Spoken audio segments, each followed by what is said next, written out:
اعوذ باللہ من الشیطان الرجیم سورۃ البقرہ آیت نمبر 33 اور 34 انشاءاللہ آج ہم پڑھیں گے۔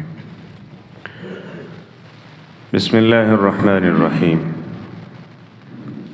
قال یا آدم، فرمایا اللہ تعالیٰ نے کہ اے آدم، انبئہم باسمائہم، انہیں آپ خبر دیں ان کے ناموں کی۔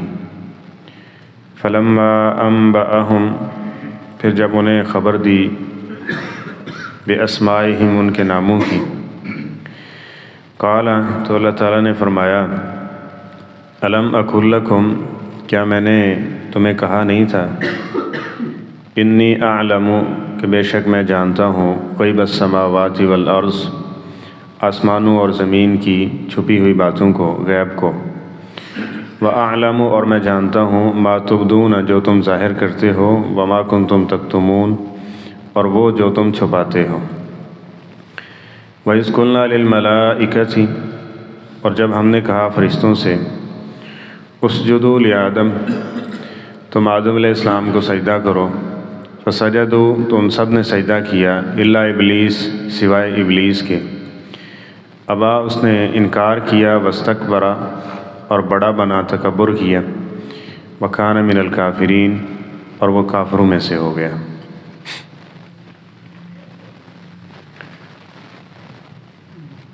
اللہ تعالیٰ نے جناب آدم علیہ السلام کو نام سکھائے، علم دیا، اور اسی علم کی بنیاد پر ان کو فرشتوں پر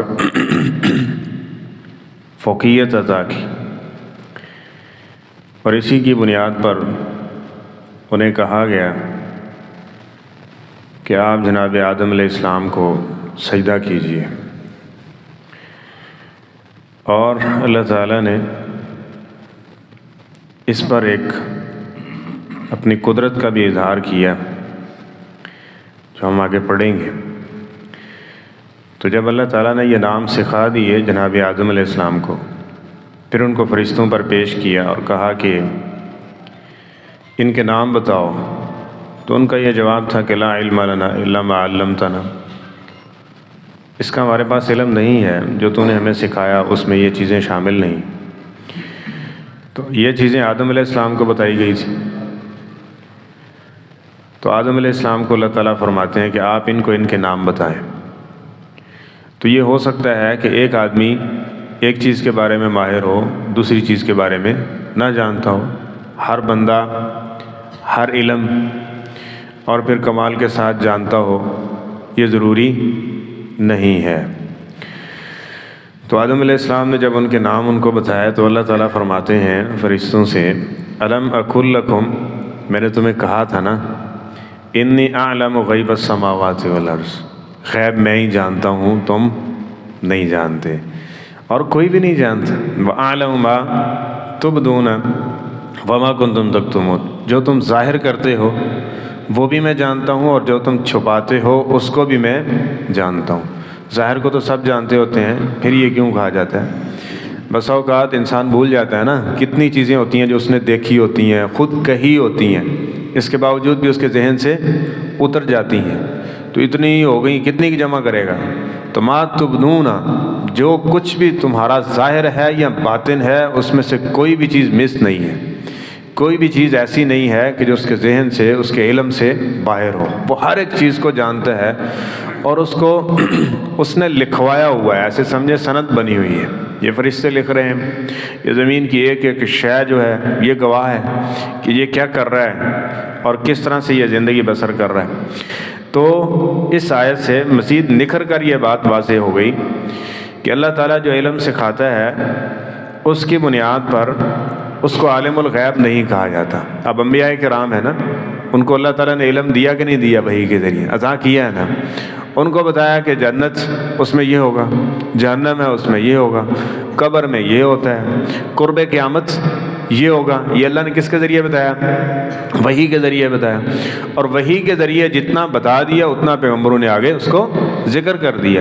اب یہاں بھی کچھ چیزیں فرشتوں کو بتائیں، کچھ چیزیں آدم علیہ السلام کو بتائیں، ٹھیک ہے۔ اب جو آدم علیہ السلام کو بتائی ہیں وہ فرشتوں کے لحاظ سے غیب ہے، اور جو فرشتوں کو بتائی ہیں وہ آدم علیہ السلام کے لحاظ سے غیب ہے۔ اب اگر یوں سمجھا جائے تو پھر تو ہر بندہ ہی عالم الغیب بنتا ہے، ہر بندہ ہی عالم الغیب ہے۔ بڑا چھوٹے سے چھوٹا نہیں جانتا، بڑا جانتا ہے، اس کی حکمت اس کو بتا دیتے ہیں۔ اب چھوٹے کی سمجھ میں نہیں ہوتی تو اب بڑا اس کے نظریات سے عالم الغیب ہو گیا۔ تو یہ بہت سطحی باتیں ہیں، بہت نچلی باتیں ہیں، اور کن ذہن ایسے سمجھ لیں کہ جو ان چیزوں سے ناواقف ہے نا، یہ تو ان لوگوں کی باتیں ہیں، جبکہ ان چیزوں کو اللہ ذکر کر کے فرما رہے انی اعلم غیب السماوات والارض۔ عالم الغیب کون ہے؟ وہ صرف اللہ کی ذات ہے۔ اللہ فرماتے ہیں صرف میں ہوں جو زمین و آسمان کی ہر ایک شے کو جانتا ہوں، اور تمہاری چھپی تمہاری ظاہر ہر چیز کو جانتا ہوں۔ اس لیے یہ بات بھی واضح ہوئی کہ اللہ تعالیٰ کوئی چیز سکھا دے، بتا دے، اور اس کے بعد وہ آگے بتا دیں۔ وہ انبیاء کی صورت میں ہو سکتا ہے، بس اوقات الہام ہوتا ہے، جس طرح جناب عمر رضی اللہ عنہ کے بارے میں نبی کریم صلی اللہ علیہ وسلم نے فرمایا تھا یہ صاحب الہام شخصیت ہے۔ تو اب اس کی بنیاد پہ، اور اسی طرح کسی کا کوئی اندازہ، کوئی قیافہ، کوئی بات ٹھیک ہو جاتی ہے تو اس کا مطلب یہ نہیں ہے کہ یہ عالم الغیب ہے۔ عالم الغیب وہ اللہ تعالیٰ کی ذات ہی ہے۔ تو آگے فرمایا وَإِذْ قُلْنَا لِلْمَلَائِكَةِ اسْجُدُوا، اب اللہ تعالیٰ نے حکم دیا فرشتوں کو کہ آپ سجدہ کرو جناب آدم علیہ السلام کو، فَسَجَدُوا، ان سب کے سب نے کیا کیا؟ سجدہ کیا۔ جس طرح ہم نے پیچھے بھی پڑھا کہ فرشتے ہمیشہ اللہ کی اطاعت و فرمانبرداری کرتے ہیں، وہ کبھی اللہ کی نافرمانی نہیں کرتے ہیں۔ تو فَسَجَدُوا، سجدے کا حکم دیا، یعنی کہ میں یہ فلاں یہ ایسے ہے ویسے ہے، یہ تو آج بنا، ہم تو کتنی دن سے تقدیس کر رہے ہیں، ہم تو زیادہ نیکیوں والے ہیں، زیادہ اچھائیوں والے ہیں، ہم تو یہ جو ابھی بنایا گیا آدم ہے اس کے سامنے ہم سجدہ ریز ہو جائیں۔ یعنی کوئی بھی وسوسہ، کوئی اشکال، کوئی ذہن اس طرح کا خیال اس میں نہیں ہے، اور اس کو وہ اللہ کے سامنے پیش نہیں کرے کہ یوں ہے ایسے ہے ویسے ہے، گرچے مگرچے چونکے چنانچے، کچھ بھی نہیں۔ اللہ کا حکم آیا فسجدوا، اللہ کے سامنے، یعنی اللہ کے حکم پر جناب آدم علیہ السلام کو سجدہ کر دیا، الا ابلیس نے سجدہ نہیں کیا۔ اب یہاں ابلیس فرشتوں میں تو شامل تھا ہی نہیں، کان من الجن، یہ جنوں میں سے تھا، سورۃ الکہف میں ہے۔ اللہ تعالیٰ نے اس کو الگ سے حکم دیا تھا، ابلیس کو الگ سے حکم دیا تھا کہ تم آدم کو کیا کرو؟ سجدہ کرو۔ کان من الجن ففسق عن امر ربہ، اس کو اللہ نے حکم دیا کہ تم نے آدم کو سجدہ کرنا ہے، تو اس نے اپنے رب کے حکم کا انکار کر دیا، اس کو الگ سے اس نے نہیں مانا۔ اب نتیجہ کیا نکلا؟ ابا واستکبر، جب اس نے انکار کیا اور تکبر کیا، وکان من الکافرین، اب یقین من لوگوں میں سے ہو گیا، کافروں میں سے ہوگا۔ اور مزید آگے تفصیلات آئے گی تو اللہ تعالیٰ نے فرمایا اب میں نے تجھے ذلیل اور رسوا کر دیا، تیرے اوپر ذلت برستی رہے گی، اور تجھے ملعون لوگوں کے اندر کر دی ہے، اور جو تجھے جہنم کے اندر بھیجیں گے، اور جو تیری پیروی کرے گا وہ اسی طرح ذلیل بھی ہوگا اور اسی طرح جہنم کے اندر بھی جائے گا۔ تو اس سے بات کیا معلوم ہوئی کہ اللہ تعالیٰ کا حکم، اس کو منوان ماننے والے، ٹھیک ہے، آج بھی وہ معزز ہیں اور ہمیشہ معزز رہیں گے، اور آخرت کے اندر بھی عزت انہی لوگوں کے لیے ہے۔ اور جن لوگوں نے اللہ اور اس کے رسول کی باتوں کا انکار کیا ہے نا، وہ دنیا میں بھی عزت نہیں پا سکتے اور آخرت میں بھی کبھی معزز نہیں بن سکتے۔ جائے کہ اب یہ شیطان کے بارے میں بہت ساری ایسی باتیں معروف آپ نے سنی ہوئی ہوں گی، بڑا عبادت گزار تھا جی، بہت عبادت کرنے والا تھا، بڑا کچھ اس نے کیا ہے، سب کچھ کر لیں، جب قرآن و سنت کا انکار کر دیں گے نا تو پھر ساری چیزیں کیا ہو جائیں گی؟ باطل اور رائے گاہ ہو جائیں گے۔ دیکھیں یہودی عیسائی نیک عمل نہیں کرتے رہے، تورات و انجیل کو مانتے ہیں کہ نہیں مانتے، صرف یہ ہے کہ اب وہ دین منسوخ ہو چکا ہے، یہ دین آ چکا ہے، اب اس دین کے مطابق جو عمل نہیں کرے گا وہ کامیاب نہیں ہو سکتا۔ تو اب ذرا تصور کریں جو خود سے ایک نیکی بنا کے شروع کر دیتا ہے، اے نیکی کرو، اس کی کوئی حیثیت بنتی ہے؟ جو تورات و انجیل، اب وہ جو پہلے عبادت کرتا رہا ابلیس ہے، کتنے سال اس نے عبادت کی، بہرحال اس کو چھوڑیں، جتنی بھی اس نے عبادت کی، اب عبادت کی ہے کہ نہیں کی، لیکن اس کے بعد جب اس نے نافرمانی اور بغاوت کی تو سب کے اوپر کیا کر دیا گیا؟ اس کو ختم کر دیا گیا، اس پہ پانی پھیر دیا گیا، ٹھیک ہے۔ اسی طرح کوئی شخص اب تورات و انجیل پہ عمل کرتا ہے تو کوئی شخص بھی مسلمانوں میں سے یہ نہیں کہے گا کہ اس کا عمل قابل قبول ہے، تو پھر مسلمانوں کو کس نے اجازت دی ہے نئے عمل بنانے کی؟